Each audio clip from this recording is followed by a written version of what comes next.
Picture this. You're just a child, small enough to believe monsters hide under your bed, but old enough to sense that the real monsters sit at the dinner table. Maybe it's the empty stare of a parent lost in their own pain. Maybe it's shouting that rattles the walls. Maybe it's the heavy silence of someone too wounded to notice your presence. And then, without realizing it, you make a silent vow. If I don't hold this family together, no one will. This is where childhood quietly ends. Not when you grow taller, not when you learn algebra, but in the moment you decide, often unconsciously, that survival means disappearing.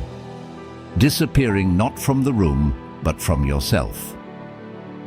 Children in this situation don't vanish physically. They vanish psychologically. They become actors on a stage long before they know they're performing. They laugh louder to cover the cracks. They cry less so no one else has to. They listen before speaking, read emotions like weather patterns, and adjust their behavior like tiny diplomats keeping the peace. Adults around them applaud. You're so mature, so reliable, so strong. But no one asks the question that matters. At what cost? Because every performance has a price. And the child who grows up too quickly pays it in silence, in lost innocence. In years of learning how to carry burdens they were never meant to hold. Philosophers and psychologists alike have tried to explain this phenomenon. The Greeks called childhood a sacred garden, a time when the soul was meant to play, explore, and grow. But when a child is forced to exchange wonder for responsibility, something essential withers. Psychologists today call it parentification. When children become caretakers, therapists, or even protectors of their own parents. And though the child seems to adapt, the adaptation rewires the nervous system. Hypervigilance sets in. Every noise feels like a warning. Every silence feels suspicious. Love becomes a negotiation. If I give peace, maybe I'll receive safety. Needs are buried. Desires are hidden. Authenticity is sacrificed for belonging. And in its place grows a carefully constructed mask, the good child, the fixer, the overachiever. A mask so convincing that even the child forgets who they once were.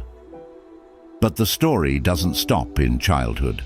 Those survival strategies grow up with you. Suddenly, you're in your 20s, 30s, 40s, still performing a role you didn't choose.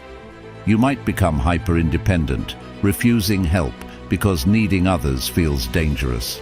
You might struggle with rest because you were only ever praised when you were productive. You might feel strangely numb in moments of joy, as though happiness is something you don't fully deserve. And here's the most tragic part. You might not even realize you're still in survival mode. Because when chaos was normal in childhood, peace feels foreign, stillness feels wrong. Love feels like a debt you'll eventually have to repay. This isn't just psychology, it's philosophy too. Consider Jean-Jacques Rousseau, who argued that human beings are born free but everywhere live in chains. For many of us, those chains are forged in childhood. They are not laws or governments, but invisible bonds of expectation, silence, and fear. The Stoics spoke of self-mastery, of remaining unshaken by the storms of life. But what if the first storm you faced was not the world outside, but the chaos inside your own home? What if strength was demanded of you before you ever had the chance to be soft? The child forced to grow up too quickly becomes the adult who confuses resilience with worth, strength with love, exhaustion with success. Beneath the surface of every high-functioning adult, there is often a neglected child still crying out, "Why didn't anyone protect me? Why was it my job to keep everything together?"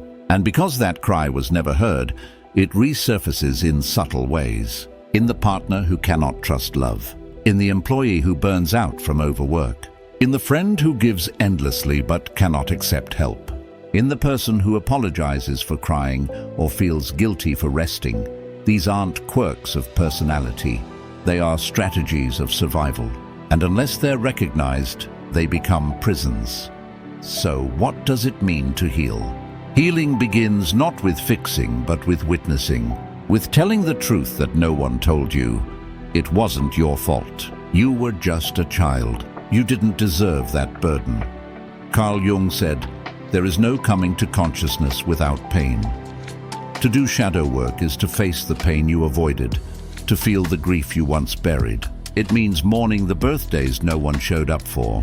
It means grieving the innocence you lost while protecting others. It means finally acknowledging the anger, the sadness, the unmet needs. And though this process is brutal, it is not weakness. Tears are proof that something frozen is thawing, that a heart long silenced is finally speaking. In adulthood, these patterns are everywhere if you know how to see them. The therapist friend who always listens but never shares. The overachiever who excels at work but collapses in private. The partner who overfunctions in relationships, constantly managing, fixing, and explaining. The one who cannot say no because boundaries feel like betrayal. Each of these is a scar from childhood survival. But scars don't have to define the future. The question then becomes, how do we rewrite the story? It begins by asking your inner child, what did I need back then that I never received? The answers may be simple yet profound. I needed someone to tell me it wasn't my fault. I needed to laugh without fear. I needed rest. And slowly, you learn to give those things to yourself. Not to erase the past, but to stop reliving it. This is how you stop searching for parents in your partners. This is how you stop confusing anxiety with intuition.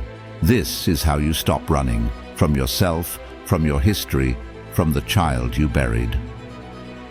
Philosophy tells us that the good life is not about denying pain, but integrating it. The Stoics said the obstacle is the way. Jung said the wound is where the light enters. Even Nietzsche spoke of amor fati, learning to love your fate, not in spite of the suffering, but through it. Healing doesn't mean becoming someone new. It means remembering who you were before the world told you who to be. So, if you are someone who grew up too fast, remember this. Your maturity was never the problem. The problem was that you didn't have a choice. But now, as an adult, you do. You can choose softness. You can choose rest. You can choose to stop carrying the emotions of everyone else and start honoring your own. And yes, it will be uncomfortable. There will be days you feel like a child again. That's not failure, that's progress. That's the child within you finally being allowed to come home. Let them cry. Let them play. Let them rest. Let them be seen, because you are not broken. You are becoming whole. And maybe, for the first time, you are growing up the right way. Not through fear, not through silence, but through truth. You may not have had a childhood, but you still have a future. And this time it belongs entirely to you.